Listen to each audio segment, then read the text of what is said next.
are live. Sheesh. I haven't been live in a minute, actually. Like, that's kind of crazy. That is kind of crazy. All right. Finishing to set up my layout. I hope everything is fine. Whew, mes amis. I've actually been busy lately, sort of, which is crazy considering the fact that I'm unemployed, officially speaking. But I've actually been doing things outside of my apartment, and that is nuts for anybody who knows me. I don't go outside of my apartment because there's people outside, and yet here I was. You could find me outside of my apartment lately. Insane. Anyway, today I have time. I have nothing today. I have something tomorrow, but I also have nothing Sunday. So I'm probably gonna stream today. Wait, what day are we today? We're Friday, right? Yeah, Friday and Sunday. Yeah, I want to stream today and Sunday. Today I'm gonna start with my get ready with me. I haven't done a get ready with me in a minute. I should have done one sooner to finish this video, but I was doing, like I said, stuff happened lately.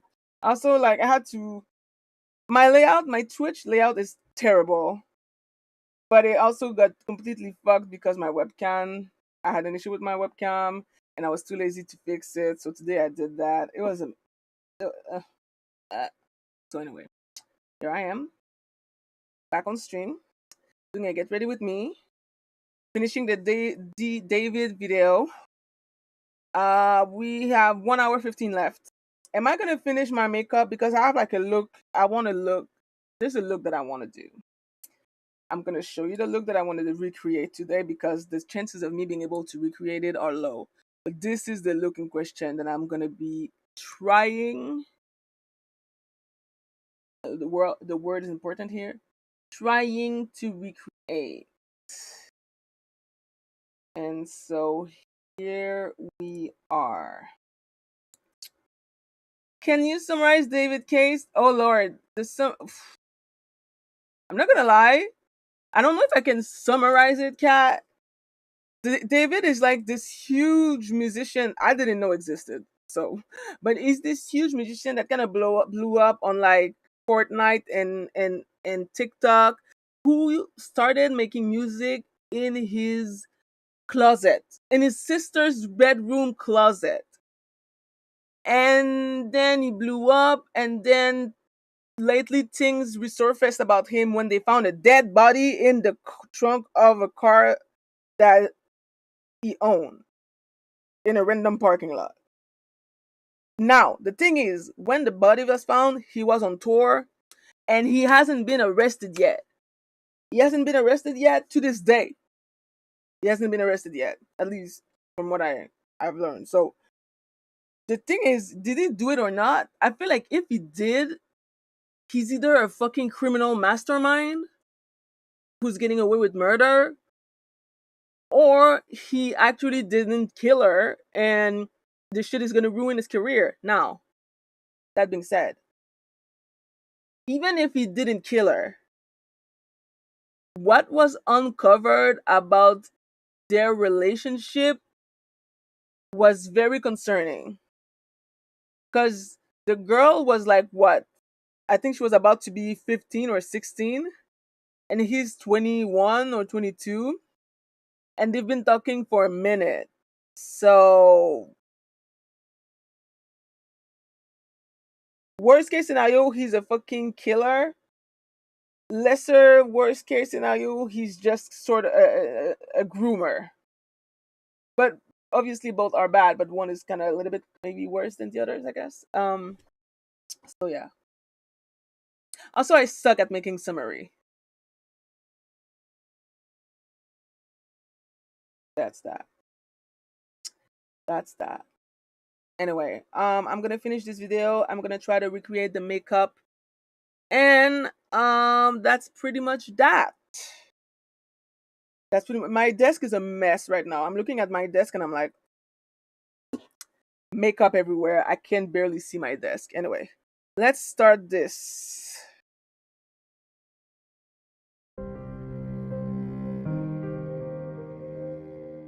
He said, you know, the kind of core visual identity for this project is roses.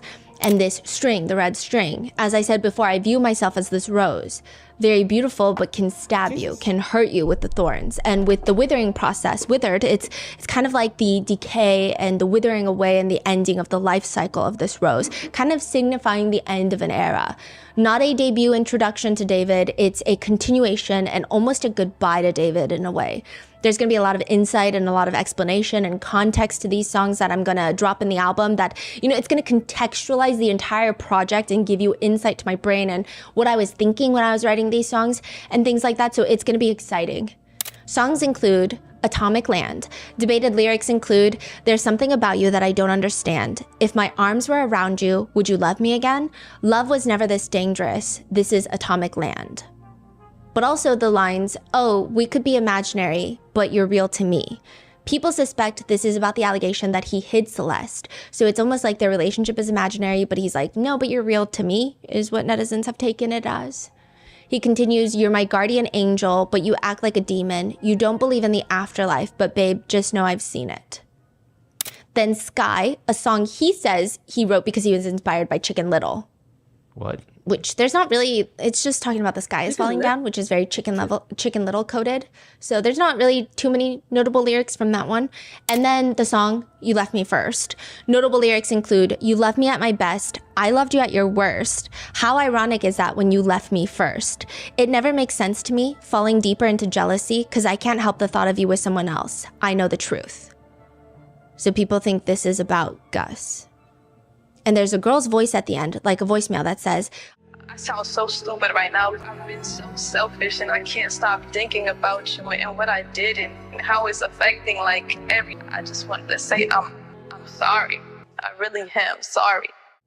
People are saying, okay, we don't know what Celeste sounds like. We don't know. But the family does, right? Yes, the family does. But remember that clip of her in the live stream, allegedly her in the live stream, where she says, is it controversial of you R-wording kids, right? Mm-hmm.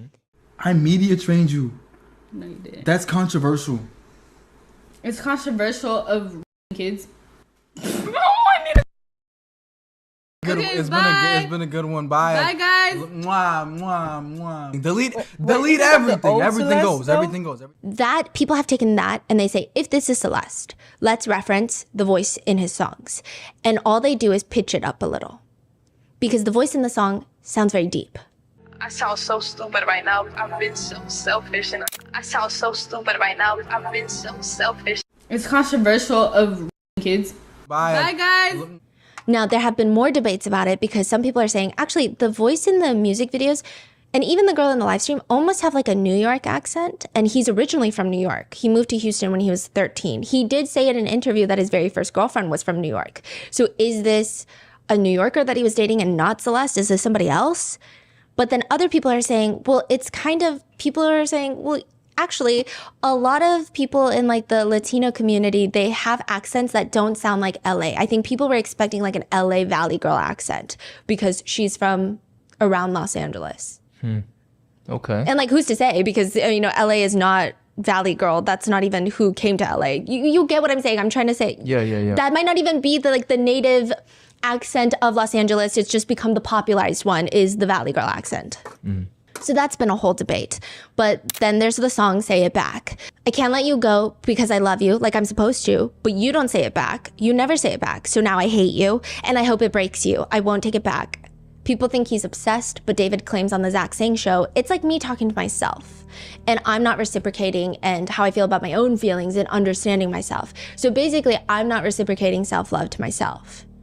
Then he has Friend again. Alarming lyrics include, I want to settle down when I get older. I'm looking over shoulders. People are saying, is this about the paranoia of dating a minor, allegedly? Jesus Christ. I want to fall in love. I used to be her everything, and now she doesn't answer me. I didn't ask for anything. I only want her next to me. Love me, hate me, whatever your feelings, nothing changes. I don't want to be your friend again. Good thing we're older now, but I still want her. She's got someone better and I've got jealousy. Top comments read, oh my god, she probably said she wanted to be friends and then he killed her. Then there's the song Somewhere in the Middle. Lyrics include, it's you doing things you're not supposed to do. You don't think that I would know the truth, but every day I see the way you move and it's not like you.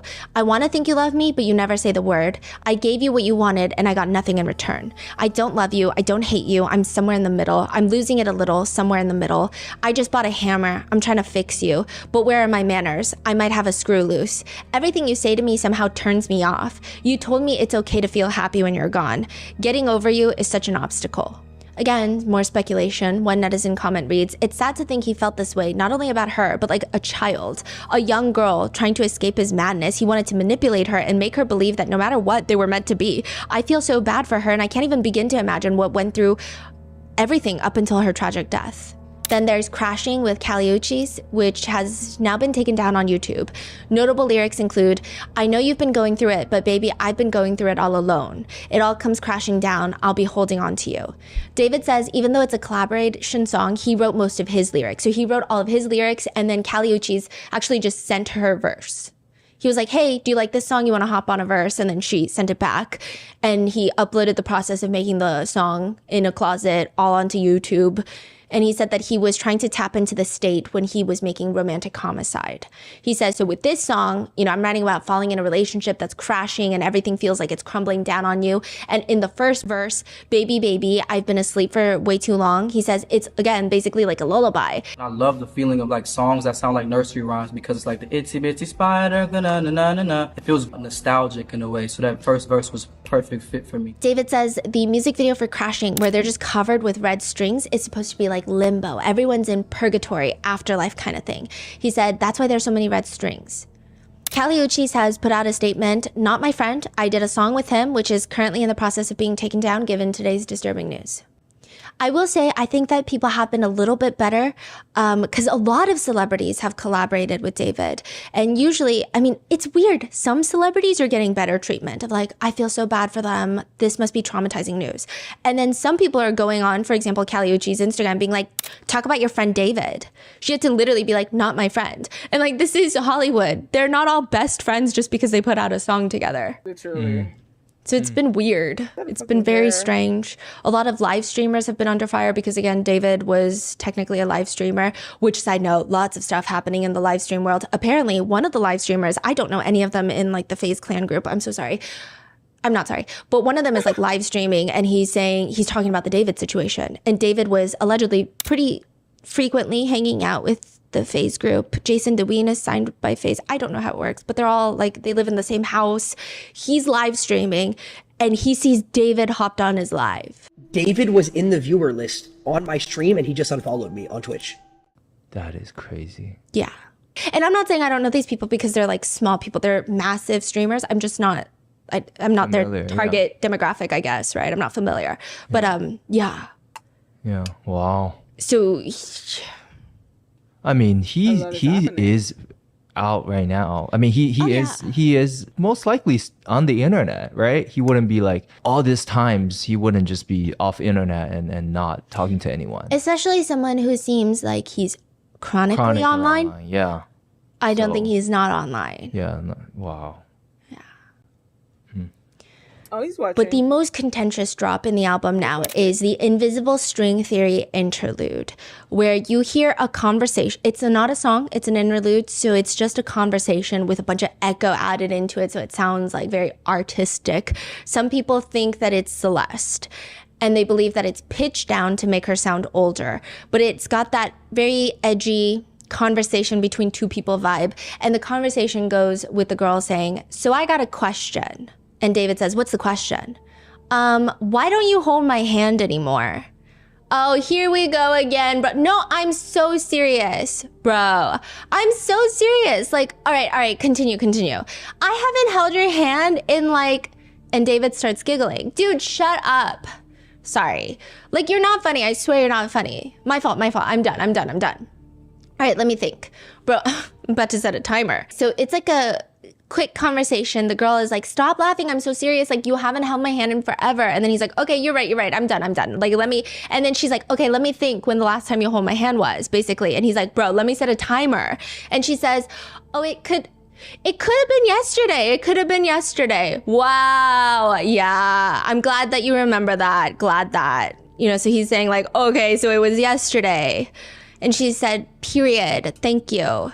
Ew. I hate when you say period, bruh. So he's saying to the girl, I hate when you say period, bruh. And then he says, I got a question for you now. The girl responds, okay, why do you think we met?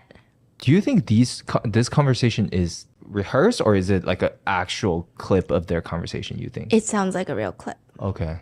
Or it could be a recreated clip. Or I think sometimes maybe they cut out like the pauses because it's very whippy. It's very fast. Okay. Why do you think we met? What I think personally, have you ever heard of the invisible string theory? It's controversial of raping kids.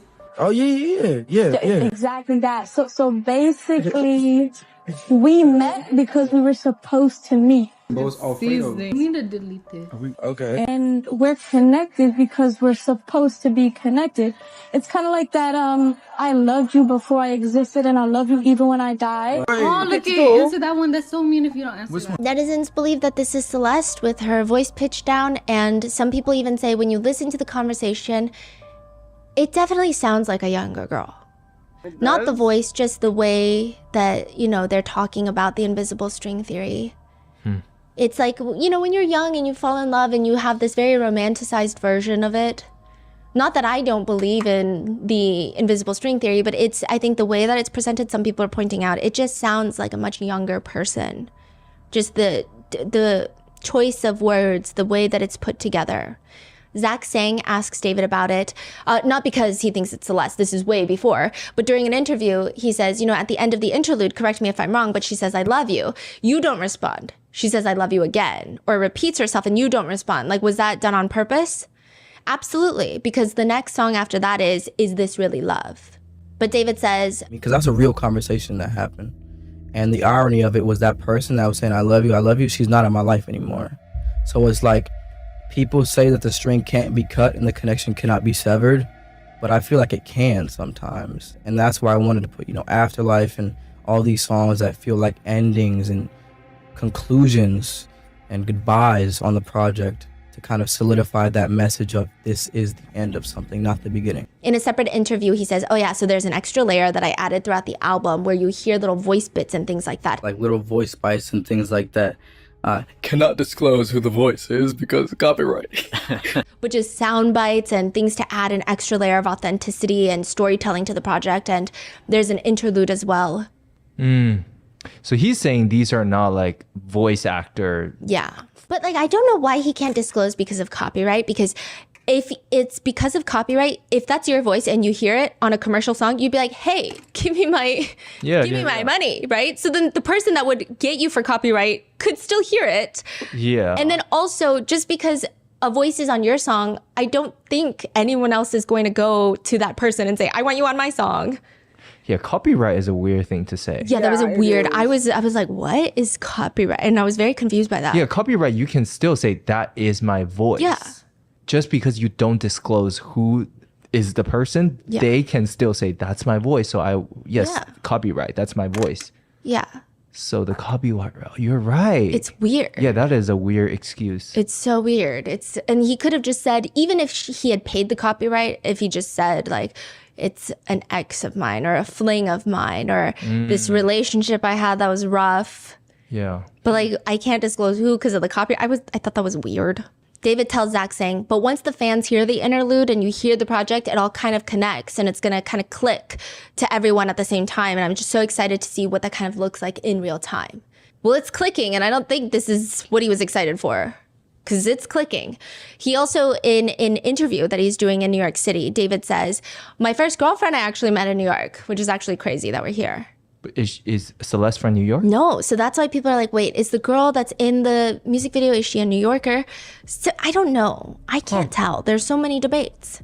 The next track is It Really Love? The lyrics are, is this really love if you don't say the word anymore? I know it was fake to you, but it was real to me. Tried to stay the same for you, but you changed on me.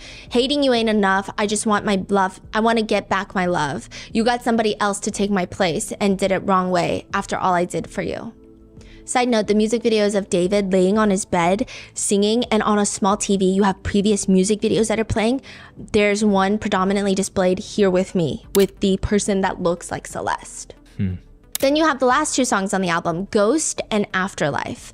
Ghost notable lyrics read, why don't you love me? Oh, heaven or hell, we will meet. Lucky me, just to have met. Torture me, torture me, torture me. I can't forget. He might have you, but I've got your ghost. And we both know that's the real you. And God knows it's true. I love you the most, but we both know what I have to do. Eyes looking right through me. Why? Why can't I hear your heartbeat? Just a dream, just a dream, just a dream. Don't wake me up, make-believe fantasy. Dance with me under the moon above. She's so happy when she's with me. Leave me in this dream. Don't be nasty. Let us keep this perfect memory. That is okay, but like, I feel like if he really did kill her, to write about it is kind of dumb. Writing about your own murder is dumb.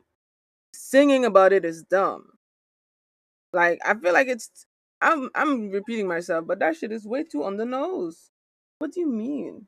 Like, he fucking killed a girl and then he proceeded to make a whole album about it? That's weird.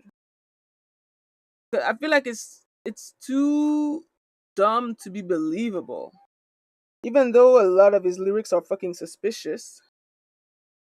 I can understand that. I agree about the fact that his lyrics are very suspicious. It still feels really weird to say that. Clearly, he's talking about a girl he murdered. You know, that's the part where I feel uncomfortable. Since you're saying this whole song sounds like him allegedly killing her. Eyes looking right through me. Why can't I hear your heartbeat? I've got your ghost. We both know that's the real you. Side note, I did leave out a few songs because it's in the previous episode, so just go watch that. But the last song is Afterlife. Notable lyrics read, something's missing from inside of me. Someone stole what wasn't mine. The devil told me you were good for me. My mother told me he would lie. What doesn't kill you waits for later. What tries to keep you alive fails. I thought a girl would make me happy. Real love is not for sale. And when I die, I'll love you from the afterlife. He says the last song on the project, Afterlife, quote, it's kind of that big moment of the carrying of the casket kind of thing. Zach Sang is asking him, so at what stage of withered is dying? So you're going into dust, but you're coming back again. Is that what I'm getting through these 14 records? It's definitely a resurrection type of thing, but by the end of the project, it's done. So that's why the last track is called Afterlife. That's the final blow. It's a whole different layer of depth of an album. I feel like, especially for me, when I'm having dialogue now and things that add to the story, I'm talking about the invisible string theory. I really want the listeners to feel like they're reading a book almost, and they get into a different chapter with every song. But there's also kind of this pause where they can take every song in and by itself and then have this kind of visual landscape and this interlude to kind of be in my head, in my mindset, and why I wrote this project like this and how everything just went to keep them even more interested and connected throughout the project. Which I will say, listeners are more interested and more connected than any project I've ever seen. In one of those, like, hey, what do you do for a living? He talks about his Withered album and he says, my first project, my first fully fleshed out project, it kind of encapsulates my whole life. I'm excited to see what my fans think about it and how they relate to it on a personal level. Which, by the way, Afterlife, people have been, okay, there is this performance, his live performance in Houston where he sings Afterlife. He's breaking down sobbing on stage. When was this Houston performance? Like a few months ago. Huh. It was recent, and he's breaking down.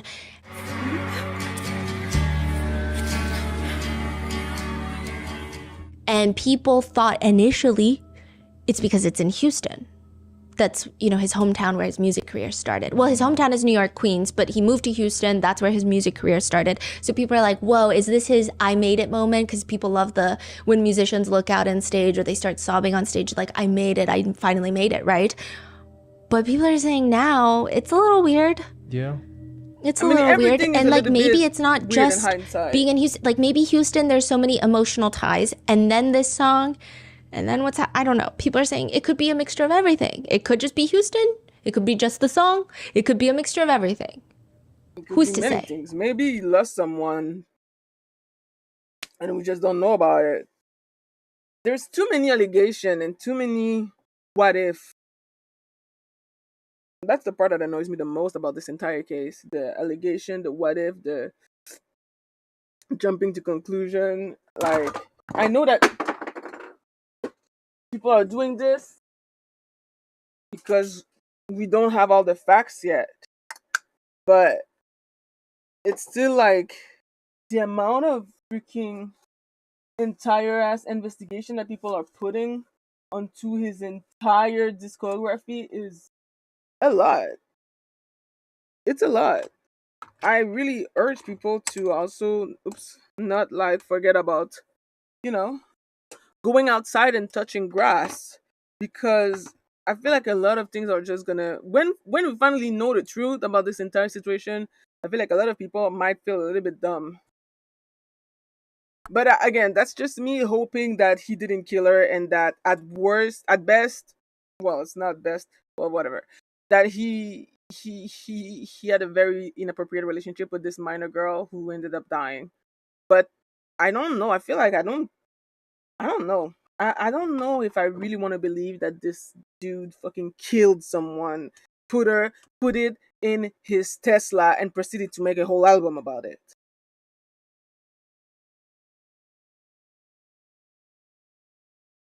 Wait, did I say that right? I feel like my English is broken. Killed someone, he killed this little girl, put her in a Tesla, and proceeded to write a whole album about it. So, again, that's a lot. And it's so much that it's barely believable. But I digress. He also says this album is like the closing of a chapter, especially for my main fans, which adds to everyone's theory of like he planned it, he knew that he was going to get caught. Or like maybe he didn't plan that he was going to get caught, but he knew he was going to get caught, because you don't really just get away with something. That's what some people are theorizing. But also, I don't know, because he's also telling Zach Sang that there's more. There's going to be like an extension of Withered. There's a deluxe Withered, and he's writing more messages, and there's just so much that he's excited about. But he does say Withered is a send-off. I view myself as this rose, as very beautiful and has these thorns that can stab you, and my music can stab you. And then, it dies and turns to dust. In his promotion for Withered, this picture goes viral. It's an Instagram picture of David taking a selfie with a bunch of white shirts covered in blood and red paint, and on top of black tarp. And the caption is, limited edition Itami, Withered cover vinyl out now, plus custom bloody shirts made by me, tongue out emoji, rose petal falling emoji. The bloody shirt merch has since been pulled from his website, which makes sense. It was selling for $35 if you're curious. And additionally, there have been lots of stories coming out of former fans who are now traumatized, because one guy was like, I literally showed up to his concert in my own red paint shirt. Meanwhile, he had someone dead in his trunk, and like he just feels a guilty conscience about it now. And everything about it just feels really ick. And like I'm not saying that they have no right to be traumatized. I'm not saying that they are so traumatized, right? But it's definitely it's definitely like a ripple effect. Yeah. I don't want to compare his trauma to like what the victim's family would be going through, but it's weird. It's definitely weird. Yeah. So he's just saying it's not a great feeling. Then July 9th, 2025, David collaborates with Jason Deween for Summer Uptown. And in this music video, people have been saying there's a girl that looks like the young Celeste in the background, like an extra. But interestingly enough, so this video was posted by Jason Deween. He did take it down. And so it does seem like if a lot of artists have control over their content, they're trying to get it taken down. Like Kali Uchis was in the process of taking the music video down. But a lot of David's music videos are still up because it's just on his channel. So I don't think he cares if anyone else wants it taken down, even if they're in it, right? I don't think at this point he cares. So Jason Deween, I'm sure out of respect for everything, has taken down the music video. I do want to give him like a quick little, so I know that with Jason Deween, there was a clip that was going viral of him defending David and saying that David didn't do it. And that, I will say, a lot of people were bringing up, that was before they identified who was in the car. He didn't kill anybody, bro. He didn't kill anybody. There's no way. There's no way he's been on tour. I mean, that's his friend. Of course he's gonna defend him like shit. I feel like when an accusation comes out about one of your friends, your first reaction is obviously gonna be like, oh, come on, there is no way. Right? Like, of course, like, I feel like it's not, we need to fucking cut people some slack. First reaction, and not just him, like a lot of people at first were like, oh my god, y'all just trying to smear the reputation of a young, promising black boy, like, blah, blah, blah, blah, blah, blah. And then more information came out and they were like, oh, shit. You know what I'm saying? So I feel like, and since he was friend with him, it's normal for Jason to fucking, defend his boy. I mean, men will always defend other men regardless, lol. But I don't think that it's fair to kind of, I don't know, blame him or whatever for defending one of his friends before all this additional information came out about his relationship with Celeste. So this is after the body was found, and I think maybe he felt very passionate to defend someone that he's known for a little bit of time. Not friendly. It seems like every part of their interactions has been work-related. It's been live-streamed. It's been collaborating on music. Even when I watched their 3-hour live stream where they created the song Somewhere Uptown. Yeah. Oh, wow. Oh, yeah. Okay. I watched the 3-hour live stream. They didn't particularly strike me as close friends. They strike me as like two streamers connecting, or like two people connecting. And Jason DeWeen clearly wants to get into music. David was a streamer, so it made a good match on paper. So I will say it did not, I think that maybe he spoke too soon and maybe spoke a little too casually. Yeah. But I don't think he meant any ill intentions, but there has just been lots of conversation there. But that video has been taken down. Now, I do want to say there are lots of reposts because people are like doing the reacting to videos. This is before everything that happened. A lot of streamers were like reacting to Jason DeWeen's song with David. So there is a lot. It's unclear if that's Celeste, and even if that is Celeste, what I'm trying to say is I don't think that Jason DeWeen would have known, because he has also stated outright that the Celeste that he met was the older Celeste. And there is a live stream clip of him shaking someone's hand, and she says, oh, I'm Celeste. And she looks like the older Celeste. Like, her hair is slicked back. It's not like wavy hair. She looks like the other Celeste. So I'm inclined to believe all of that to be true. So just putting that out there, because yeah. But in the Genius interview between David and Jason DeWeen, which is still up, David sings, never want to lose you. When you come around, all I say is hallelujah. Put you on a pedestal, the highest in the room. I got every eye on you. David explains those lyrics as, it's like when you're in love and on deep level, you kind of start to idolize this person. And it's like my love language, acts of service and words of affirmation. So I like hearing things and being told that I'm doing a good job of what I'm doing. So I like that the person I'm in love with is the only person in the world. There's only 2 of us on the planet Earth.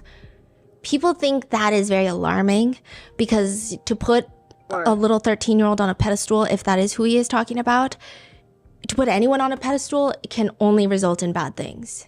And then around this time, he starts posting very melodramatic TikToks with words that read, these are reposts. So if you go into his repost, which he has since started deleting apparently, but one of them reads, I'm tired. I don't want to do anything. I don't want to go anywhere. I don't want to be around anyone. I don't want to be seen. I don't want to be me anymore. Did I really deserve that? I'm not sure who I am anymore. What happened to me? I'm not who I used to be. I can't describe this feeling. Is this even real? Every day I feel less and less like myself. Which, like, could be lyrics to a song, could just be like a lot. Another repost soon reads after that, sitting there realizing I'm a really bad person sometimes. Even though I genuinely love with all my heart, there's a really bad part of me that ruins everything. And just slideshows of angsty TikTok reposts, rapid fire, okay? Like these are just, a lot of his reposts are songs, a lot of them aren't even his songs. And then those slideshows, and they're just like words on top. The saddest- When was this all dumped, like posted? Around like June of 2025. Okay, three months ago. Okay. So there's like a lot. There's some from like his reposts are a mess. And then also it's hard because I had to go into the comments because the TikTok is posted on a date, but then the day that he reposts them is different. Does that make sense? Because so then you have to look for comments at that time where people say, oh my God, David reposted heart emoji. And then I'll try to go off that date. So it's Yeah, I see.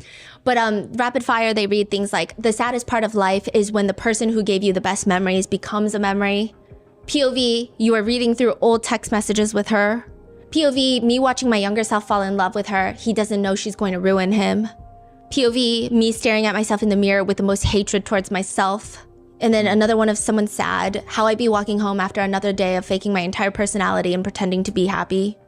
And then also around this time, he posts a lot of, he has a David Prayers TikTok account where he posted a lot of TikToks of just him reading the Bible and verses. Really? Yeah. I mean, to be fair, David did grow up in a super religious household, so it appears that he has been immersed in faith for a long time. But some people say it starts picking up a little bit more around certain times. So I don't know. I don't want to read too much into it, but it could be. It could be. He also has another account with another musician, Bryant Barnes. It's Where the Huz at. Huz as in hose. And it's just like them posting while they're traveling. And it's like meme accounts, like stuff like where my Huz at. And then all the comments are like, the Huz are 13. It's crazy. So that one is Jesus. Yeah, there's a lot going on everywhere. Oh my now, God. if you take everything at face value, friends of Celeste have come forward to say that the last time that they heard from her was around July or early August of this year. August 5th of 2025, David's USA leg of the tour begins in California. There's a video circulating, and if you open up the comment section from August 24th, 2025, this video is from August 24th, people are saying that this is Celeste. David is on the stage, and on a balcony overlooking the stage, you see what appears to be maybe David's little brother and a girl with wavy hair wearing a tube top. Now, this is a black tube top. Celeste was found in the car in a tube top. But tube tops are common. I don't know, right? But people are saying that looks like Celeste. August 24th, 2025, at his performance in Maryland. Maryland is also very important.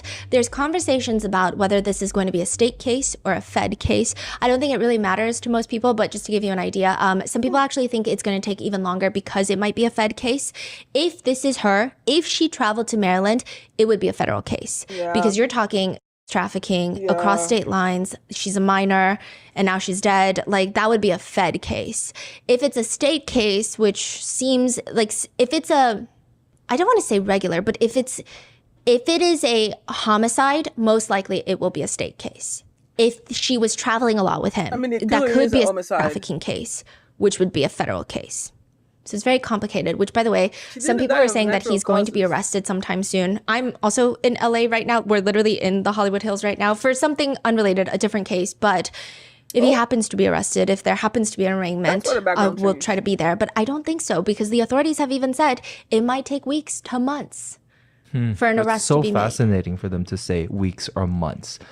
There must be a lot going on. I have been talking to some members of press and even with the RM team, and we've been discussing it. And it just seems like if it's a state case, there's a lot of information. So either things are not what we think it is, which could be a chance. But if it is what we think it is, perhaps there's other people involved. Perhaps there's other people involved after the fact that knew about a body and they did not say anything. So that could make it trickier, and that's why it might take much longer. And then the police might not want to tip off.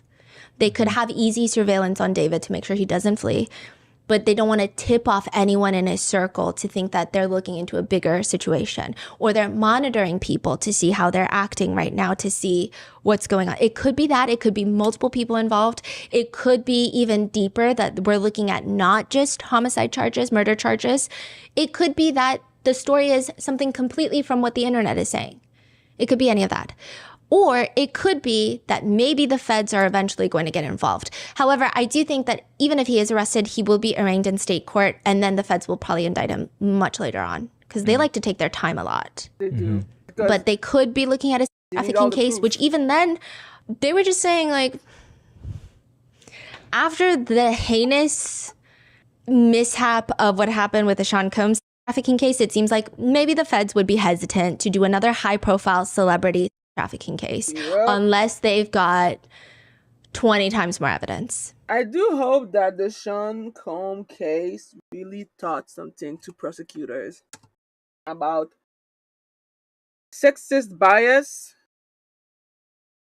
the the search for the fucking perfect victim, which does not exist, and overall, like, kind of like a lot of misogyny. Because what happened, the verdict that was done with the Sean Combs trial is purely, in my personal opinion, heavily influenced by man misogyny. Oh, I'm so tired. I'm so tired today. Jesus Christ. So it really, really, really depends. Yeah. But Maryland would be important. That would be important if she was in Maryland, because that would change a lot of things. This is a video from August 24th, 2025. So people are trying to use this date to narrow down the time of death. However, a lot of sources close to everyone are saying that that's not Celeste in the video. So it seems like it's pretty confirmed that that is not Celeste in the video. Okay. Also, with netizens trying to narrow down a firm window of death, there's a poster going around where it shows Itami, David's alter ego, on a printed sheet of paper, and it looks like it's from his concerts. Now, remember how he's doing the whole funerals at his concerts. He's blindfold wearing with a blind shirt, and it says Celebration of Life from the David Universe, February 2023 to August 2025. People have used this as a timeline to their relationships, but I will say we tried to track down the source and we found it originally posted. The earliest it was posted was on a fan account. So it seems like a fan edit. And then when you look at concerts of the funerals where he does have pictures of Itami on there, I don't see any dates. Like, we've been trying to zoom in and try to make it as clear as possible, but we don't see any dates. So I don't know if that date counts, but people have been using it to try and find a timeline for all of this. One Instagram post that netizens do find ironic is from September 5th, 2025, 3 days before her body is found. It's a picture of a cat with its scalp removed, like animated, and a glowing brain with needles being injected into the brain with pills like fluoride, Wi-Fi next to it. And the caption, this is from David. He captions it, "I start media training tomorrow, guys. Wish me luck." Which people just thought it was ironic. That is crazy. Yeah. 3 days before the body is found. I would imagine that he would start media training before his tour. Because I'm assuming that's a lot of eyeballs on you being recorded in a concert. Yeah. Or even before his tour press release schedule. Yeah. It's weird. September 8th, the body is found. September 17th, the body is identified to be Celeste Rivas Hernandez. 2 days after that, September 19th, his house is raided. And then September 22nd, 3 days after the raids, it appears that David is online playing Fortnite. People know his Fortnite account, which is a famous account because he's David, and he started off as a Fortnite player. It was active that day. Yeah. And then 3 days later, September 25th, 2025, Celeste's body is returned to her family, and the public still has no answers. Now, her body is returned to her family. That doesn't mean anything. So they might have gotten all of the samples that they need to run tests, and some tests take longer than others, but her body has been returned. Okay. There have been questions of if her family is going to do a private autopsy. You know, it's kind of messy. So we're going to go into the theories of what might have happened. Theory 1, I'm just going to start with the Coco Bananas Looney Tunes theory, which is David killed for fame. Celeste was a sacrifice because in Hollywood you have to take a life and give a life to the devil to get famous. People have even pointed to his eyes, saying that when he first got famous, his eyes looked normal, and now you see more whites under his eyeballs, commonly known as sanpaku eyes. People are going to say it means that you're going to die a tragic death, that you're doomed. And they connect it with people in Hollywood saying that you get those eyes once you sell your soul to the devil. And a lot of people point to Billie Eilish because she has sanpaku eyes. I think it's like, sometimes it literally is just the way your eyes are set in your skull, and I don't think that you can help it. I also do think as you get older, your eyes evolve because, you know, as you get older, your eyelids. And I just think that Photoshop literally exists. What are we doing? Photoshop exists. Am I tripping? Like, of course, in a fucking photo shoot, everything is edited, which includes the eyes. I remember back when I was in high school and you could go on the internet to edit photos professionally with like PixArt or whatever. And one of the auto edit off thing that they would give us is fixing your place, fixing your making your eyes wider. I think you could also get freckles. You could do everything. teeth whiter, eyes whiter. That's just Photoshop. Again, I feel like I know that people just want to help, but some of these theory are kind of, I mean, goddamn, please go outside and touch some grass.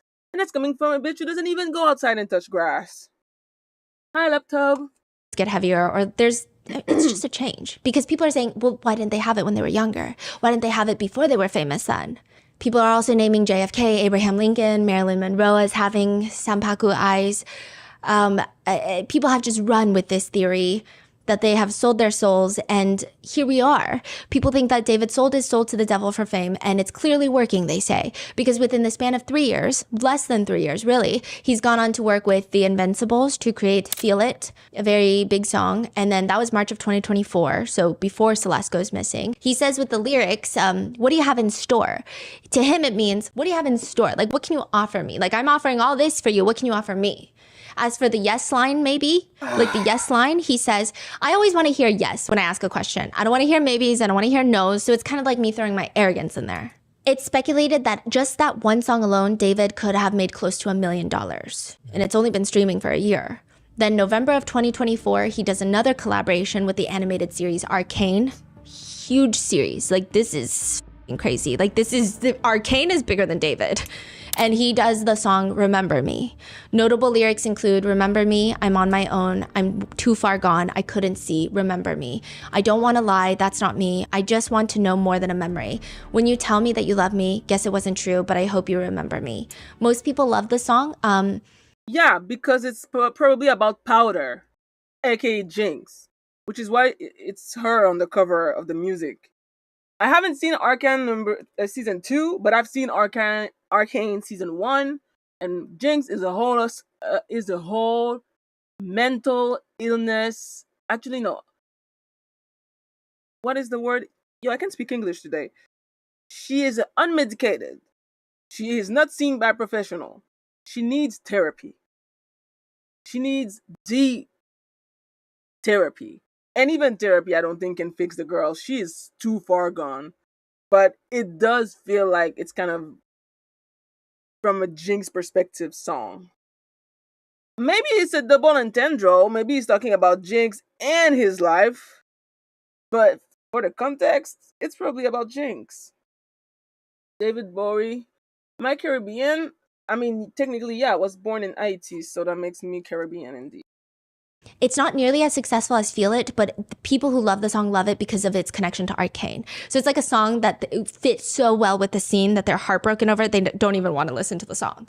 Whereas Feel It actually becomes a commercial success outside of the Invincibles. And the Invincibles is nowhere near as big as Arcane. Anyway, he's doing a lot. Then while this is all happening, Celeste is technically missing. One person now comments, I'm going through David's reposts, and it's honestly very upsetting. Celeste goes missing during April of 2024, and there are videos that he's reposting while she's gone, and his songs are blowing up. He's at the height of his career.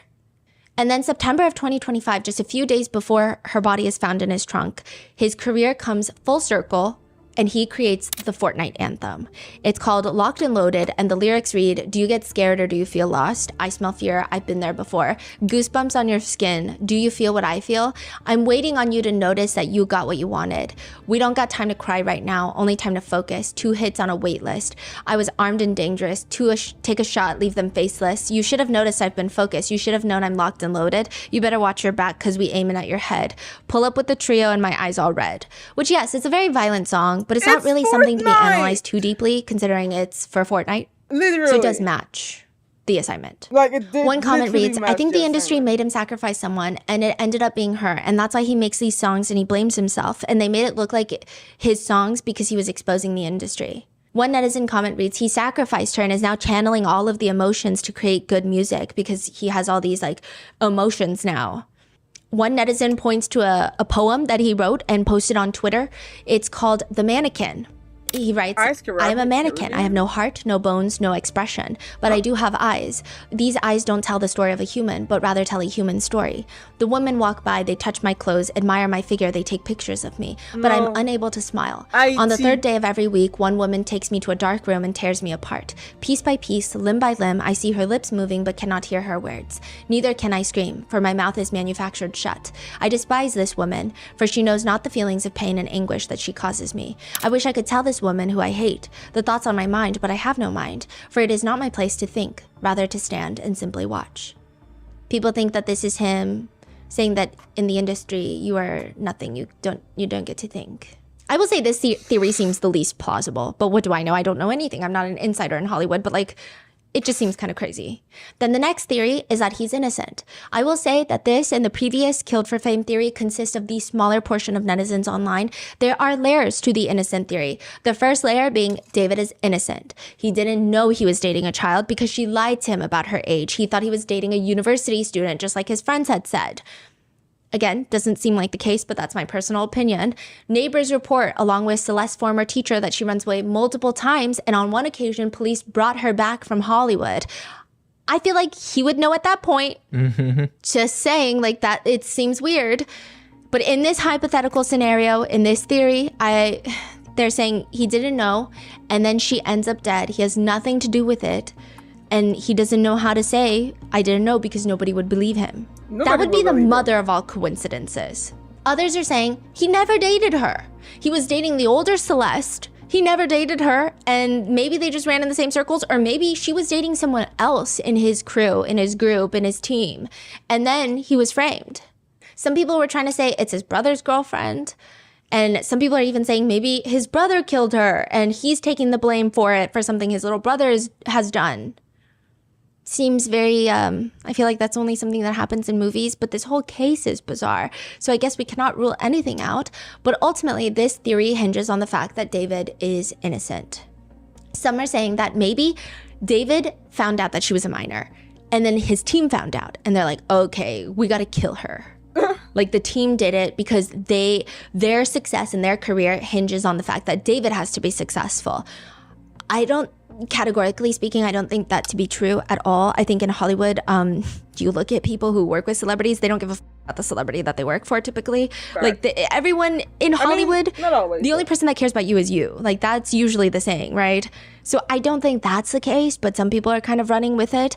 It also doesn't help that the police have not named him a suspect, that he has not been detained, he has not been arrested. Exactly. I just don't know. And people are pointing to the fact that they've been quiet because they know they're going to be exonerated. So it's just a lot of work to say stuff when you know once the police exonerate you, that's when all the talking will happen. That's also, I could understand why, but I feel like it doesn't matter what he does. If he's innocent, and this whole time this was a just ridiculous misunderstanding, and he actually had nothing to do with young Celeste, then yeah, I feel like you really cannot do or say anything, because at this point, internet has already decided that this man is guilty. No matter what he does or doesn't do, people are gonna overanalyze it and say that that's further proof that he is guilty. He's not talking, that's proof that he's guilty. He is talking, that's proof that he's guilty. It doesn't matter what he does. I personally really want to find him innocent, just because I'm sick and tired of finding out that people who look like they're nice being actual shitty. Like, I just want for once a young black man in the height of his career to just be that, a young black man in the height of his career, not a fucking groomer and a murderer. Like, god dang, I don't know, it's a lot. I don't find that to be as a convincing of a theory. However, I will say I found it odd that he did not even put out a formal statement when her body was found, let alone when her body was identified. So when her body is found, nobody knows who she is. Nobody knows if there's any potential connections to David. If he truly was innocent, when he hears a body is found, he would instantly put out a statement of like, I don't know what's going on. we're in shock too. We're also going to work with authorities, but I just hope they can identify who this is and so that they can be laid to rest with their family. Exactly. Like it would be a very PR statement written by his agency, written by his team, and it would be put out. But the reason they wouldn't do that is, let's say he is guilty, then that would be... People are saying any statement he puts out will be used against him. Yeah, exactly. And all of it could probably be disproved. How do you say that you're innocent if you have some sort of connection? Yeah. So people are saying it's weird, right? I do think it's weird that he did not put out a statement. But another netizen comments, if someone accuses you of a heinous crime, if you are innocent, the very first thing you do is lawyer up and proclaim your innocence. Yeah. But someone responds, lawyer up, yes. Public statement, no. But again, I don't think so. If you're innocent, you can make an innocent statement. Yeah. And even, it's just weird he has not made a statement. It really depends on like also his team, his PR team, whoever is making decision for him. Shit, maybe law enforcement told him not to say anything. Like, it's very possible that law enforcement told him not to say anything. Because, oh my God, am I turning into a fucking internet conspiracy terrorist right now? I've been feeling like I've been finding his silence suspicious. Personally, I think it's a fucking CSI theory type shit. It's CSI Las Vegas type of theory where the police would definitely tell someone, hey, and we know that everybody thinks that you're the murderer, but don't talk to the press, don't do any interview, don't say anything. We don't want the real killer to be spooked off, and it's better for like the investigation to think that he did it instead of the real killer, so that the killer thinks that that he doesn't like go into hiding because, oh no, it turns out that we actually have a better idea who killed Celeste, and it's actually this serial killer that's been operating for the past few weeks in LA who's leaving bodies in cars or whatever. I don't know. That would be, I feel like that one would also make sense. It would be a situation where I could understand his silence. Anything other than that, to the point where we are now, doesn't make sense to me personally. I feel like this crazy story that I just said is the only thing that would make sense. Again, that's my personal opinion. I am not a professional. I do not work in law enforcement. I'm just a girl who watched true crime podcasts and watched CSI. That's very much it. Thank you for the follow, Catherine.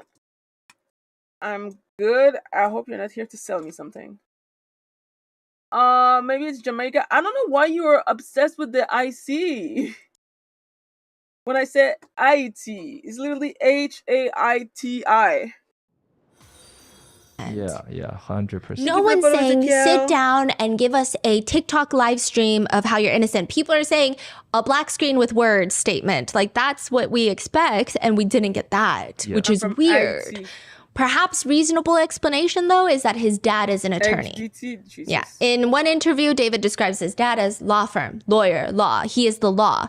I don't know. Maybe his dad is being extra cautious and will not let anything, because usually when you have public figures, their attorney and their PR is always at heads. Yep. Because the PR is like, we don't care about the law. Like, we just got to make sure people don't hate you. Yep. And the lawyer is like, don't say absolutely anything at all, ever. So I don't know. That too. But most netizens think, at the very least, he has a statutory grape charge coming. That's the comment, the R-word charge coming. They even point out that he's passing out Labubus during his world tour. And one comment reads, Hello Kitty and Labubus to attract the young girls, like a man in a white van offering candy. One comment thread reads, I know he's being framed, I just can't prove it. To which another person comments, he was dating a whole minor, and the same minor just so happened to be the same girl who was in the trunk of his vehicle. Such a coincidence, though, right? The parasocial in some of these people is really showing. Another person comments, the internet pissed me off so bad, because what do you mean? What do you mean? You can't believe this. Like, what do you mean? Another person comments, art imitates life. Yes, but I think this dude was framed. No way he's going to sit down for an hour explaining his very introspective art with this level of detail, then go and do what happened.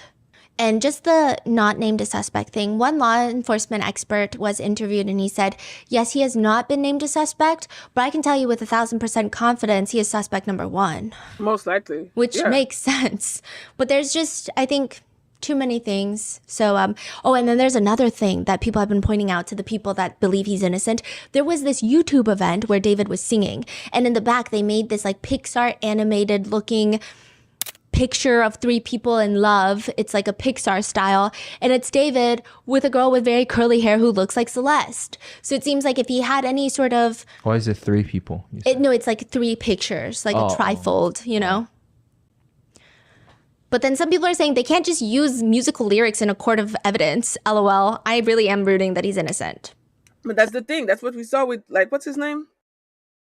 Young Thug, I think. Ah! Jesus. Who the fuck is ringing my doorbell? Can I get your Insta idea? No, you're probably a bot. I don't want to buy stuff.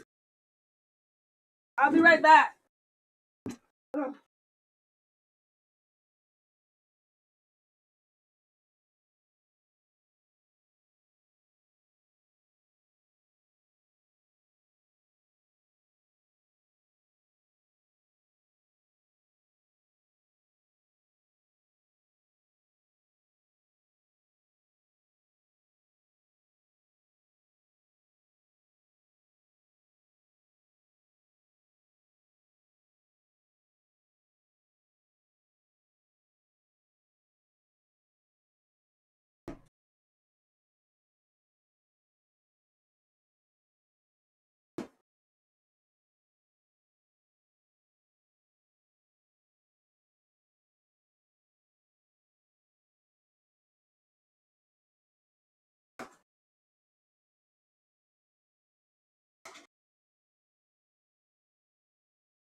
Okay, I'm back.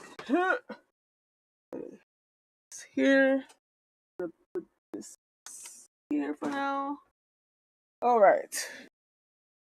So, we'll see.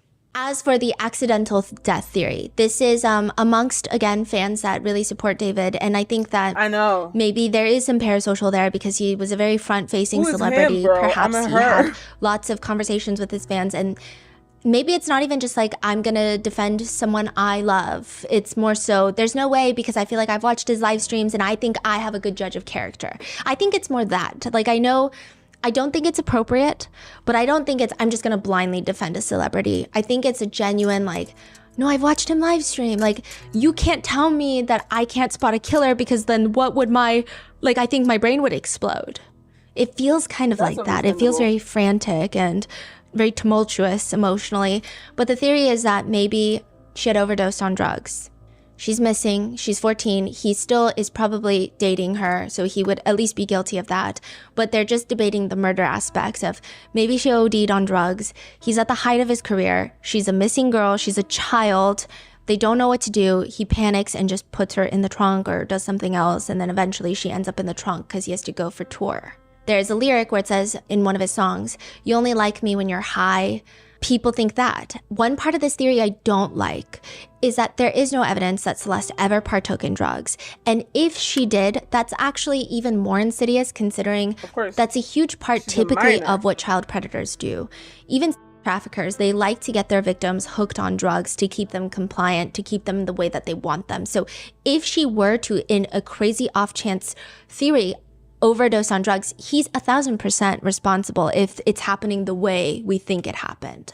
That's still murder. You know, it doesn't... The second accidental theory is that because of the Tesla, it has a dent in the back. Some people are hypothesizing, theorizing that maybe someone accidentally ran Celeste over and she passed away. This theory, some people like to think that it was David.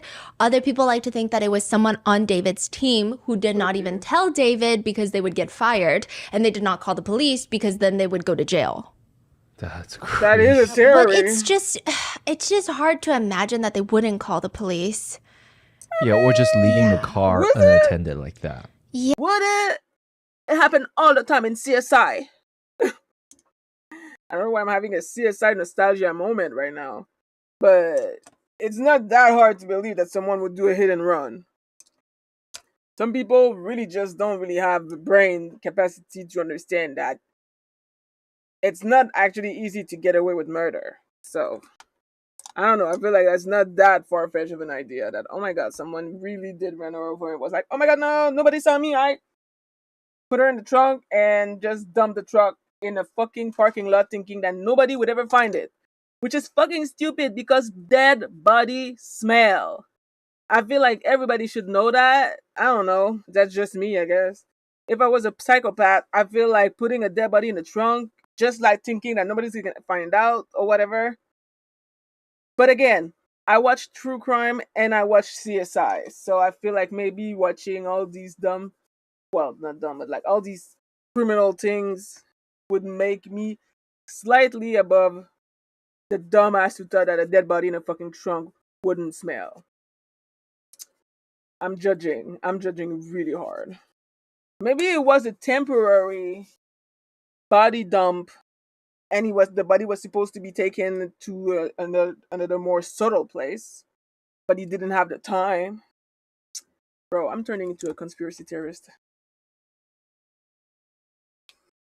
4 and 10 and used to get away with the murder. I read. Really? 4 and 10? That's 40%. You're saying that 40% of people get away with murder? That's crazy. But again, the justice system is trash. Yeah, after you hit them. And then wouldn't David be like, why is there a dent in my car? Mm-hmm. Who did that? I mean, I guess you could make up a story, but it doesn't make sense. So then we go on to the next theory, which is probably the vast majority of netizens, that he murdered her. And a lot of them are just digging through his digital footprint. And the first theory that people have is that he is very jealous, he is very possessive, and in a crime of passion, still does not negate anything, he murdered her because he is that possessive of a person. So this is like the crime of passion theory. His TikTok reposts are a gold mine for this theory. I mean, it's alarming. It feels like he's telling us something, because like the first few, it's a little weird. After 10, 20 of them, you're starting to feel like, what is this message that you're sending people? I felt like I was losing my mind. My brain was turning into a jello cake with ham slices inside. It was not a good time. Rapid fire, let's go through some of his reposts. A TikTok creator shows themselves crashing out in their room, and the caption reads, "Me realizing you won't get to heaven if you end your shit." Again, this is like when? This is around the time of, most of these are from 2024 when they are in a rough patch, allegedly. Oh, so. But isn't it known that he also has depression? Because that's the type of shit like that my depressed ass would also repost. Again, I don't know why I'm so hell-bent on giving this dude the benefit of the doubt. I didn't even know he existed before this entire shit came out. But I feel like I'm just really tired of finding out that promising people or people who look so nice are fucking scumbags of the earth. And he seems so young. I feel like he's too young to be a criminal mastermind. Or not even mastermind, because, again, he killed a minor, dumped her body in the back of a truck to rot in a parking lot thinking that nobody would find it, and then proceeded to write an entire album about her. It's insane.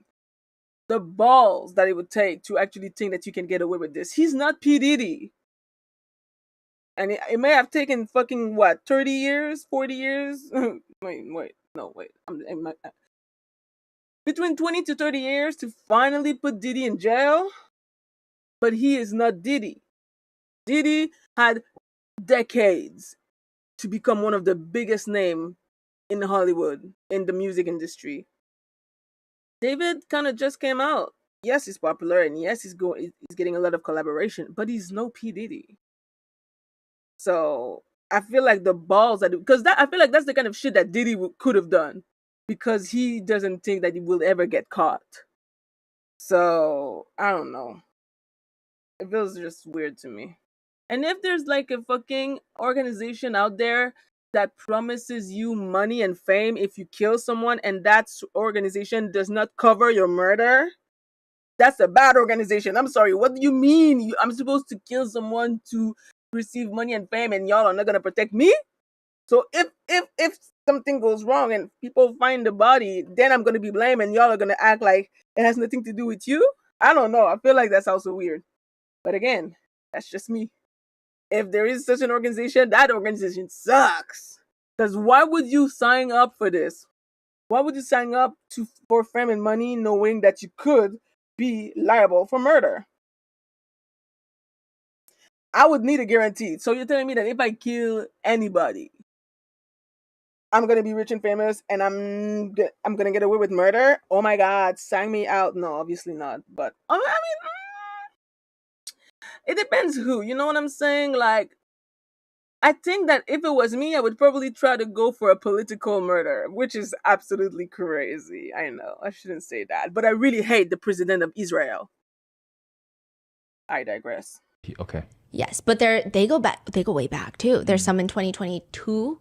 That is when netizens think that they briefly broke up. There's some scattered throughout 2023.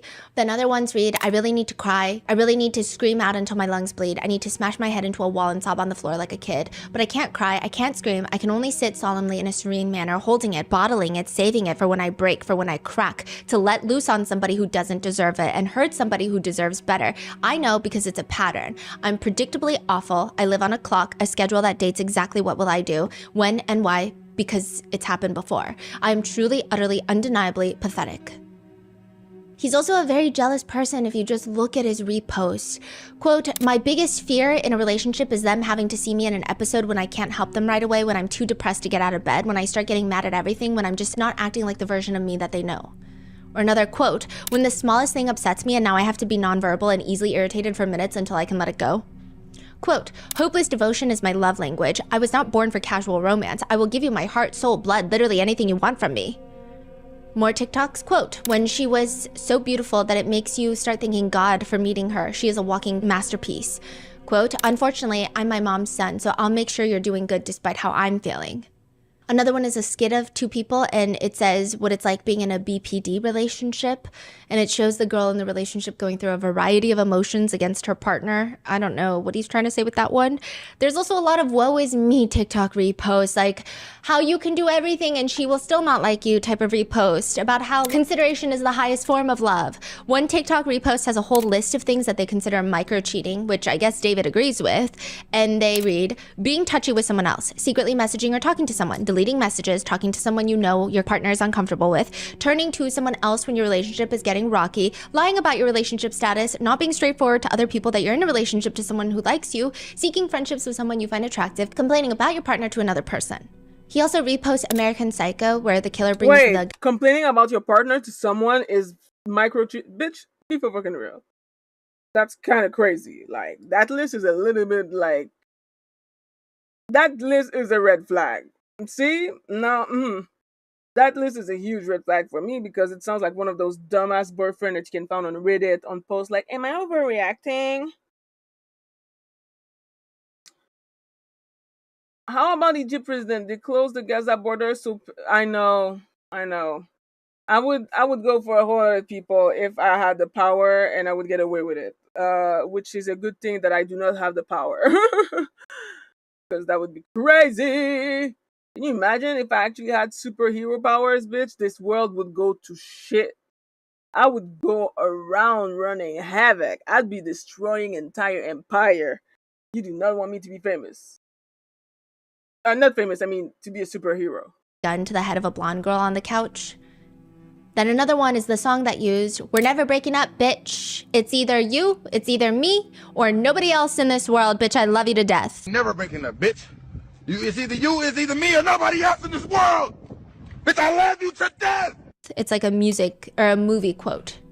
Another one says, a woman who thinks before making a decision and says, my boyfriend wouldn't like this, is the girl you gotta keep around. Another one reads, now I've become the very thing that you've swore to destroy. Another one is just like a man very passionately explaining to his viewers about how if your girlfriend is talking badly about a guy, he says along the lines of, if she's bad-mouthing the guy, her mouth is going to be on him soon. And he has this whole theory of when girls talk badly about a guy, that means they secretly like them and they're going to try to fuck them. Yeah, no. Do not let her badmouth another man around you, period, point blank, because she will fuck him. It doesn't matter. That's crazy. That's really crazy. That is insane. That's actually psychotic. Like, what do you mean? I be bad-mouthing people. Like, well... Yeah, no, I be bad-mouthing people. Like, if I say I hate BB, that doesn't mean that I want to I wouldn't fuck a genocider. If I'm bad-mouthing, what is the name of that fucking roach guy who's super disgusting and doesn't shower and everybody loves him for some reason? I call him the Roach King, but he has a name.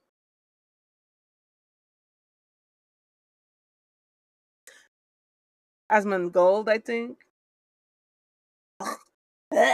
If I'm saying, I hope that he kicks the bucket or whatever. Obviously, again, this is like a fucking example. That doesn't mean that I want to bounce on his fucking unwashed dick.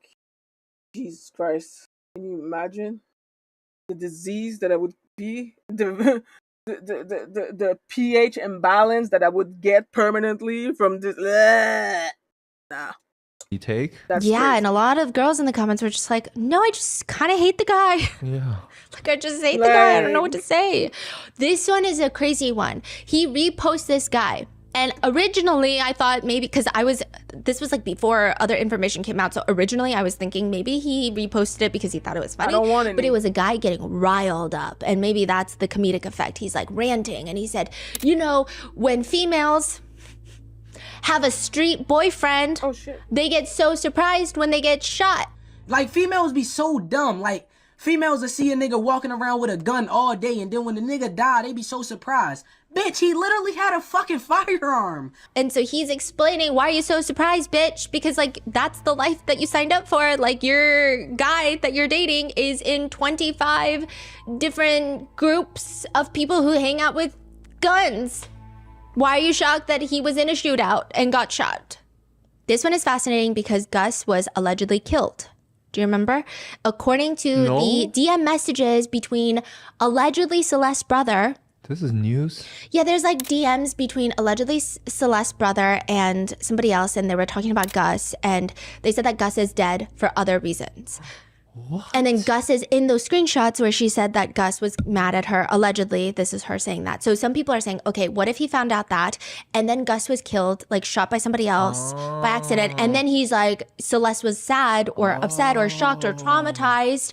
And he's like going off like, what are you so shocked for? Yeah. Because it's a very random repost. Yeah. It is. And it's, yeah, I mean, yeah, I can see the point, yeah. Yeah, it's very like, and it's also, it was just out of nowhere. Like when you go through his reposts, like he loves his emo reposts and then all of a sudden this, and it just did not seem like his form of comedy. His form of comedy is typically that edgelord comedy. So this was not in line with it, so I didn't think it was. I think that it was probably inspired by Tyler, the Creator, in his early career. Because that motherfucker was crazy. It's crazy going on Twitter right now. Every day you find a new Tyler, the Creator tweet that makes you question who the fuck this man is. Like, holy moly Jesus. This man was crazy. I'm glad that he grew out of it, but wow. I was not familiar with how crazy this man was until Twitter started to expose all of his old tweets. Insane lore. So you want the chicks, or I like being alone right now. I don't feel like having anybody in my life. I'm very much content with myself. It was just weird. Or another TikTok repost says, when she starts posting herself looking fine as fuck on her story, but I already know what she looks like. There's one that everyone has been talking about where he's chopping chicken, like a guy, this is a repost, is chopping chicken, like mincing chicken meat. Me, if I see her talk with other dudes. Oh my God. Another repost has the caption, "This is that difficult?" And it's a slideshow of text messages, and the explanation being, if any guy tries to text my girlfriend, this is how she should respond. So there's like imaginary guys saying, "You're fine as fuck," like, "What up?" Blocked. Hey, heart eye emoji. My boyfriend will hang you on the fence by your underwear. Bye. Okay. You got a boyfriend? You got life insurance? Bye. One TikTok is the sound. Just tell me what I need to do to change. I'll do it. Like, you make me happy. With the caption being, sounding like this because I would do anything for us to work. Another one says, need a girl who doesn't interact with a single person on the face of this earth. Bruh. Yeah, and then another one is a guy laying in the snow dramatically, and it just is captioned, me daydreaming about all the dates you will never go on with me. My mood is based on when they text me back. The feeling of getting rejected by someone you love, I wish I could change things like that. I love you, but I'm not what you need anymore. I'm proud of my heart. It's been played, stabbed, cheated, burned down, and broken, but still somehow works. Me staring at the love of my life, slowly losing interest in me and leading me on instead of telling me. Girl. Me staring at the I can't this weekend, sorry text. This is my 4th time trying to see her. Me watching her replies get shorter and shorter. If my girl tells you happy birthday, you can have her, because I don't know why she happy it's your birthday. Bruh. Me watching her scream after I pour boiling water on her after she told a boy happy birthday because why you happy he made it another year. Jail. Jail. Why are you posting this on TikTok? Are you well? Why would you post that on TikTok? Jail. What the fuck is wrong with people? I'm glad my algorithm is not showing me these things, and I'm happy about it because that is absolutely unhinged. Like, be for fucking real. We have lost the plot as a society. If this is like normal in any capacity, like, we need to stop because this is getting actually scary. Like, some of y'all are not normal. Some of y'all are scary. And stop posting these kind of thing on TikTok. Like, maybe song lyrics can be used in a court of law, but this TikTok would definitely be used in a court of law, bitch. Holy Jesus Christ. It's like, it's just the way some people can just normalize abuse and violence against women like it's nothing. It's a lot. Like, I don't know who raised you or what happened in your life for you to think that this is the type of shit that you can post online, but that is wild. Whoa. My damaged ass always thinks some sneaky shit is going on. Wow. Or another one, when she blocked me to everything, so I pull up to the function disguised as her granddad. Another one, when it's silent in your room and you start hearing her voice. Another one, me after running over every guy who's ever looked at her. And then people have been talking about the Tesla dent. Sometimes I go through her following and start to hyperventilate. Another one, what do you mean he? And it's like when she's telling you a story. Jesus. And then another one, it's like, you're in her DMs. It's like, I guess, him talking to another guy. He reposted it. You're in her DMs. I'm doing a deep dive into her entire digital footprint. When she comes over and she goes through your phone, instead of cheating, she sees every guy in her following on my search bars. Me after hearing about a boy she used to like, so now I have to find his address, social security number, and mother's maiden name. Imagine talking to other men when you have me. Are you insane? These are TikTok reposts? Yeah. People post that on There's TikTok? that many of these type of posts? It's just like photos and words, just words on the screen? Yeah, the amount of like digital footprint that our team has been scouring through. Yeah, like we had to split it up and then we had to, yeah, and then at one point we were like cross-referencing it was bad. Even just his Twitter alone. Wow. Really? Yeah, so I was going through all of his TikToks and his TikTok reposts. It took so long. There's so much. And then his Instagram is another beast. Yeah. Wow. And then if you like look, yeah. Women do violence. Yeah, women can be violent too, but to pretend that women are just as violent as men is crazy. I would tell you to open a history book. I would tell you to look at the news. I would tell you to ask any cop. Ask a cop. There is a reason why every single time a woman goes missing or is believed to be murdered, the first reaction is, oh, it must be her partner. It must be the husband. It's always the husband. Like, come on now. Come on now. He's just very chronically online. Another one that went viral is a creator saying, not saying I'm jealous or anything, but I hope whoever flirts with you other than me, gets hit by multiple cars. Bruh. Now, there is a now new contention. So these are all TikToks that are pretty much unrelated to David. And then David starts reposting TikToks of people using his sound of his songs, right? But a lot of people will do that. And so people are saying, wait, he's just being a celebrity. He's just promoting his song. But these are the ones that he chooses because I'm sure thousands of people are posting his sound. Yeah. One of them is me when Pookie doesn't answer me within 5 minutes. Bruh. There's ones that read, I lied, I'm jealous of everything, pass me the Draco, which I had to look it up, but it's slang for a pistol-style AK-47, I think.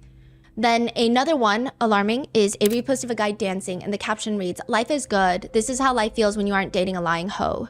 Jesus. Another repost alarmingly reads, was I too controlling or did I just want to be respected? Bruh. Was I too controlling or did I just ask for reassurance? Was I too controlling or did I just care about you? Was I too controlling or was I just concerned for your safety? Was I too controlling or is it because I love you too hard? Was I controlling or were you just out late drunk? Was I controlling or I didn't want to get cheated on again? Just because I care about you doesn't make me controlling. Insane. Jail. Oh my God, some of y'all should not be in relationships. Some of y'all need to go to therapy first. Jesus. The insecurity is pouring through the screen. God damn. Therapy, bitch. You ever heard of it? Because you are clearly not ready to be in a relationship if, like, you have all of that going on in your head. Don't get in a relationship. You are too unstable and emotionally immature to be in a relationship. Therapy! God damn, people. Try, I swear, it's gonna help. I hope. I don't know. But I would hope that it can help you because some of y'all are scary. Some of y'all bitches are scary. See, like all of these, right? It could, you know, you can view it before and everything is like, okay, this artist is being so edgy, right? Like, yeah. because that aligns with his brand, like the type of music he makes. And he does a lot of shit posts. So people could be like, maybe he's shit posting and reposting this because he's like trying to pump a song later that's like crazy and weird. But we just don't know. We just don't know what actually is going on. Yeah. That's not then a high another creator percentage. using a sound that says, are you scared? I'm trying to figure out what the fuck you got going on. Like, are you okay? And the caption reads, when I say fuck him, just block the guy, and he hesitates because she doesn't want to be mean. Another one is when you're having a good time and they ask, if we ever break up, it's going to be you breaking up with me, but you already know what that means. That was like a whole trend. And then another one reads, can we just have a mature relationship where we don't have to worry about each other flirting with someone else or social media bullshit or friends trying to sneak with me or you? Like, can we grow together mentally, spiritually, religiously, emotionally, and physically? Let's show this generation that loyalty still exists. And now all the comments are, mature, she was a child. And people have been commenting, if these are all about Celeste, he's likely vilifying her in his head, assuming that she lied about everything and, I mean, she's a child. So people are saying there's so many red flags. What are you talking about? And then some people are saying, okay, well, there are ones that he reposts, but they are using his sound. They're using his song. So it's just him promoting like any other artist would. But others are saying, wait, but look at the ones that he's chosen because likely thousands of people are posting with his song. So one of his songs, Crashing, he chooses 2. And they have the captions, me waiting for that motherfucking notification every time I'm left undelivered. Another one says, when you always consider their feelings, but they never consider yours. Yeah, it's all in the same vein, right? Yeah. It's all He's in that literally type a of Tumblr energy. girl.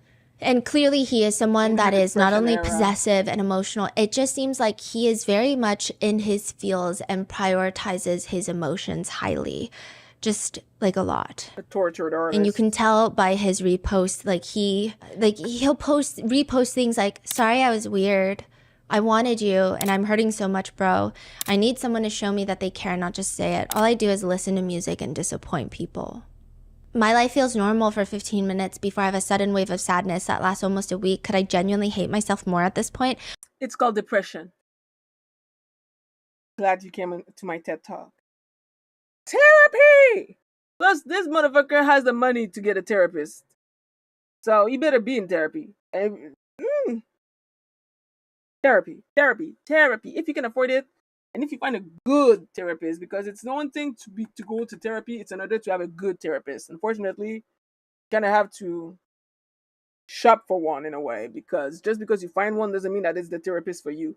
But if you are privileged enough to be able to afford therapy and a good therapist that you connect with, not like the crazy lady on TikTok connect with, but in a normal professional way, then you are lucky. I envy you. I wish I could be you. Therapy. Are you on depression medication? Of course I'm on depression medication. I've been on depression medication for like a year and a half. I think I'm being played, but I'm already attached. I'm not even mad. I'm hurt. No matter how good your heart is, eventually you have to start treating people the way they treat you. Another one just reads, motherfuckers, when I start acting mentally ill after I told them I'm mentally ill. And people have been pointing it out, not just like he's in his feels and he has these romanticized versions of love, not because they want to feel any sympathy for him, but people have been pointing it out because it feels as if he probably could have used this against Celeste. For example, in another interview, he says this about love. Love shouldn't be transactional. I feel like most of the time, especially like nowadays, people get into a relationship, or we use the term situationship a lot now, where you have to give something to gain something. And I feel like when love is real, it's both parties participating in love. And that's why I love the term falling into it, because it's like sometimes you don't expect it. It could be like super rushed. And people like to take the term, I'm taking it slow, or we should take it slow. It's like love doesn't dictate the timing of it, and you can't really predetermine what that feeling is to you. Again, people think it's like him. I didn't want a guy even before I was on depression medication. Trust me. It's been like that for fucking years. Trying to tell Celeste, like, yeah, but I'm not a predator. I just couldn't control that I fell in love with you, and like made it this whole romantic love line story. And I think when people try to plan too much or overcompensate for their lack of emotional intelligence, they kind of make a bunch of excuses for love, and then it's just like more infatuation than the actual emotion. Some people think that in his repost, he already knew what was coming, because there's one very viral repost now where it's just a slideshow of like where I'm gonna be in a few years, slide, and it's just a single mattress in an empty room leaned up against the wall, and it just looks very lonely. I think that was the aesthetic, but people are saying, oh, so in jail. Or even the funeral aspect. Some people are saying, okay, so funeral theory. He wanted a funeral theme for his concert. This is the comment. And had a casket and a book for people to write messages and leave their respects, because he started to feel guilty that he knew Celeste was dead, but nobody else did. So she never got a send-off because he's very religious. So he is doing it in his own way through dedicating the concert to her and her funeral without people even knowing it. It's also twisted, but it would make sense if he thought he loved her. And then I grew up. Then another repost of Lil Wayne. It's just like a clip of Lil Wayne. And this is around 2024, so last year. It's saying, I'm not saying that I didn't do nothing wrong, but now I'm doing it right. That's all we can say. Cash money. Fuck how we used to be. Now how we need to be. And then he also reposted another TikTok of a soldier in a movie explaining how he killed someone, and that person didn't even fight back. They just died. It's like a movie clip. Others think that he might, if he is arrested, go for an insanity defense. I mean, people are like heavily speculating now, just because there are some weird reposts. One reads, I wish I could live a quiet life, but I'd be hearing voices, so... Another one reads, when I end up tripping over nothing again, but it's only because I never liked anybody like this before, and the voices in my head be telling me stuff.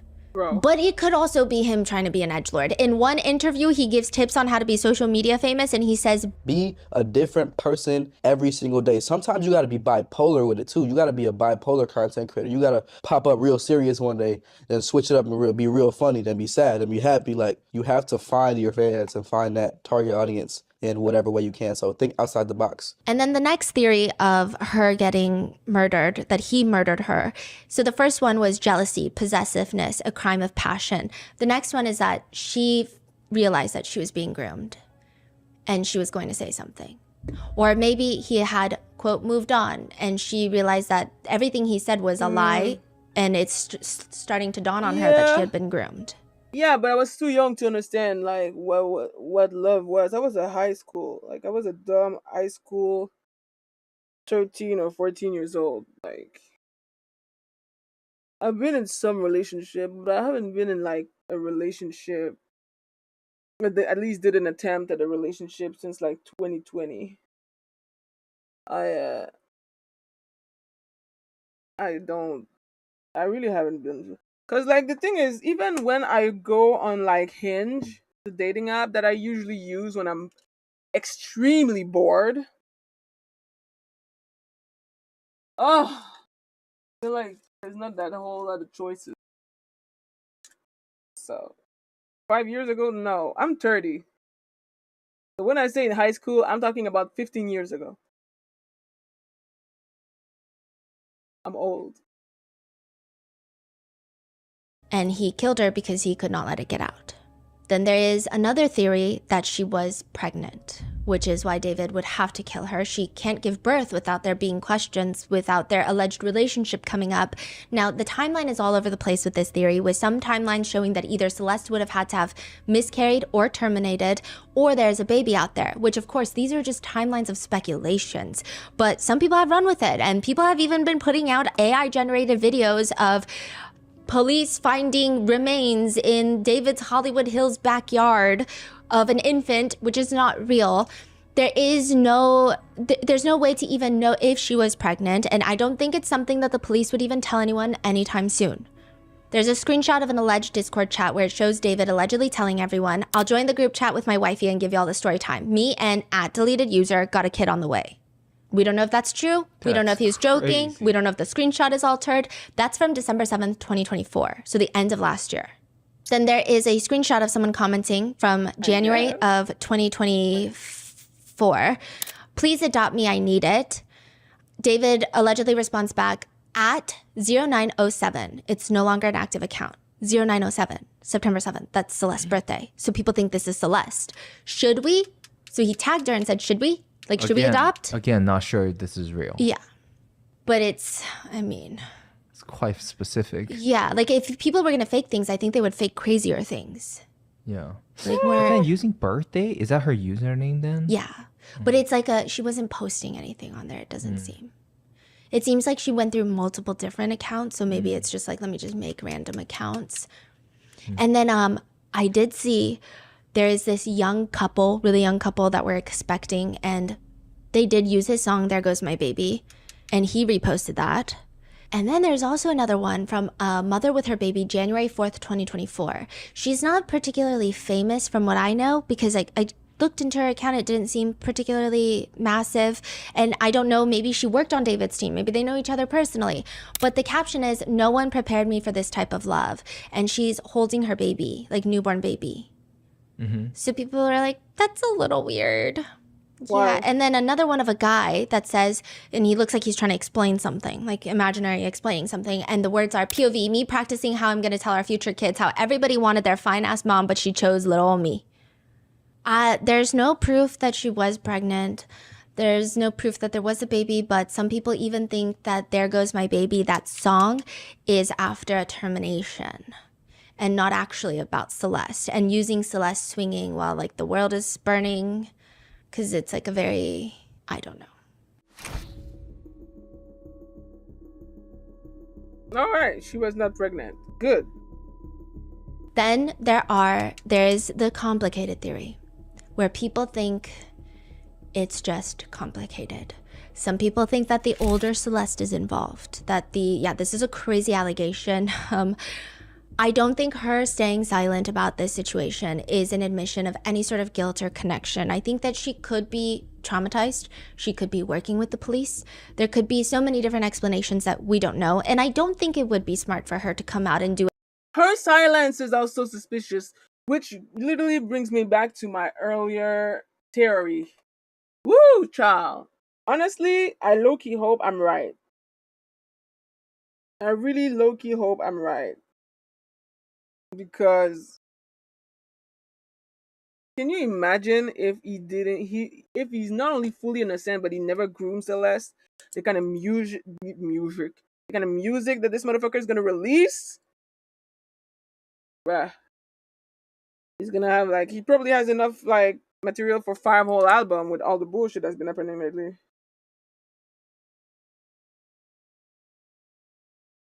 Maybe I guess right. You're not feeling strong bonding with guys. I mean, with nobody in particular. I'm a very introverted, lone person. I don't really feel the need to bond with anybody, really. But tell all right away of like, this is what happened. This is, I think any of that information that would be useful would be the most useful telling just the police. So I do understand that. But people say because of her silence, because she hasn't clarified which videos are her, maybe she was jealous.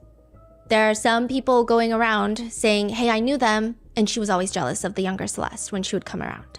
But again, that could be nobody. That could be a guy in the middle of Nebraska who has never met these people making a Reddit post. So I don't know.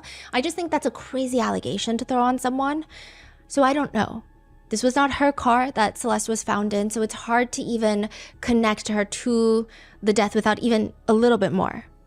Other people are connecting other people on David's team. Other people are connecting that maybe David is the one that killed her, but there's a lot of other people involved in maybe hiding or disposing of a body.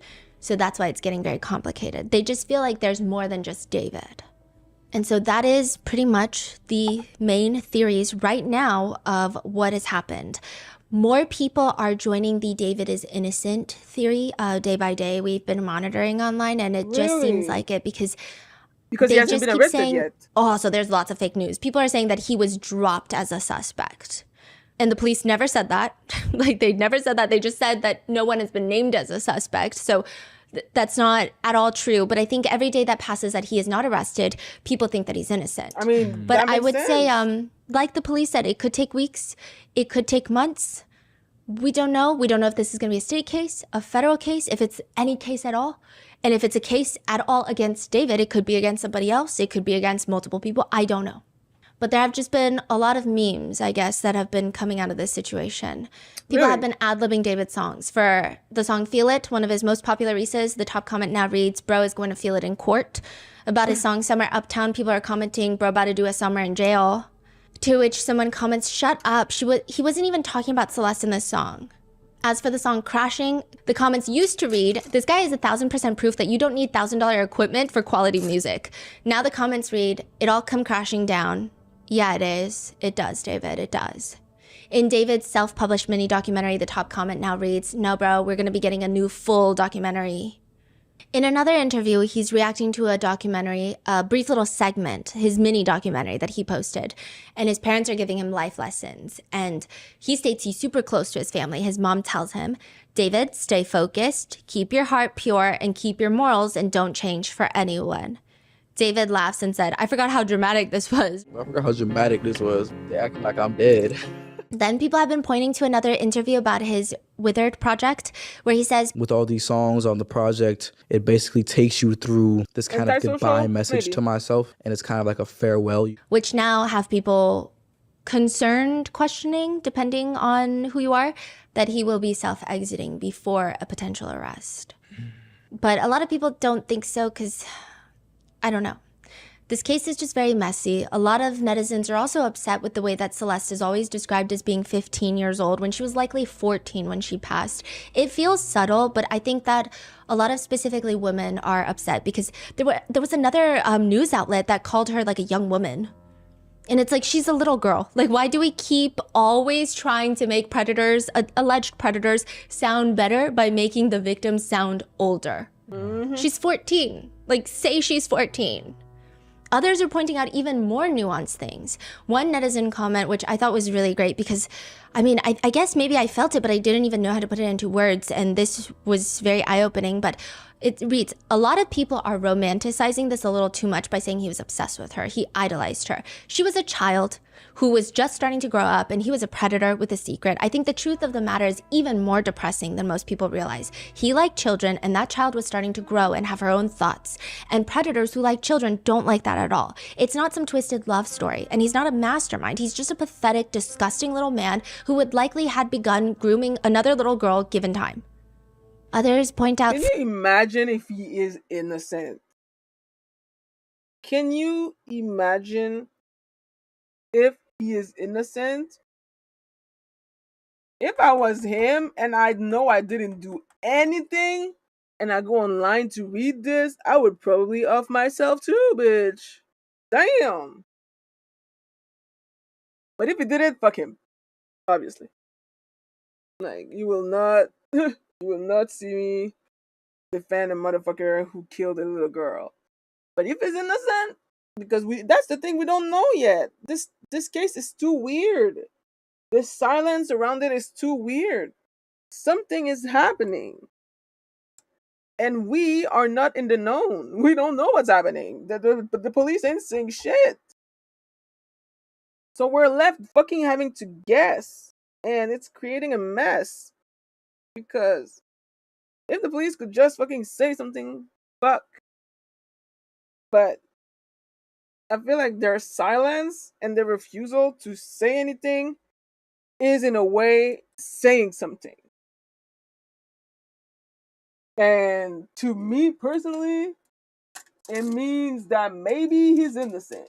Because I feel like at this point, they should have said something or found something. It is extremely suspicious that we still know so little about this case. It is extremely suspicious that no official statement telling us more about what's happening hasn't been released. It is not normal. It's extremely weird. So, I don't know, bitch. I don't know. Last vigil, and they think that it's really depressing, and they say, but how about we do this? Really? Autism? I'm sick of people saying that I'm autistic, but I might be. Shit, I don't know. I should do the test at this point. Before she was found dead. Maybe she could have come home. Maybe she would have stayed home. It just seems like a lot of people failed her. I don't know because we haven't heard many statements, but to some degree, maybe her family failed her. And then it seems like the police definitely failed her. It just seems like multiple failures before what happens. And that is, so far, all the updates we have on the David and Celeste case. I'm sure there's going to be new updates. I'm sure there's going to be new AI-generated videos and rumors. I will try to keep you posted as best as possible. And if there is ever like an arrest made, an arraignment, we'll try to be there. But it's a lot. What are your thoughts? Leave it in the comments. And I will see you guys in the next one.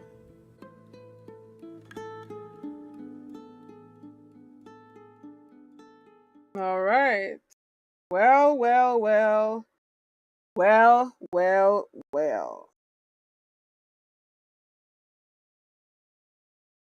I'm done-ish.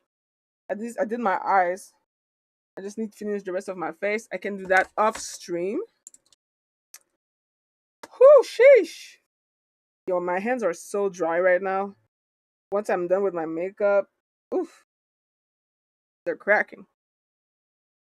Schizotypal personality disorder in women. What? Schizotypal? What the fuck is even that?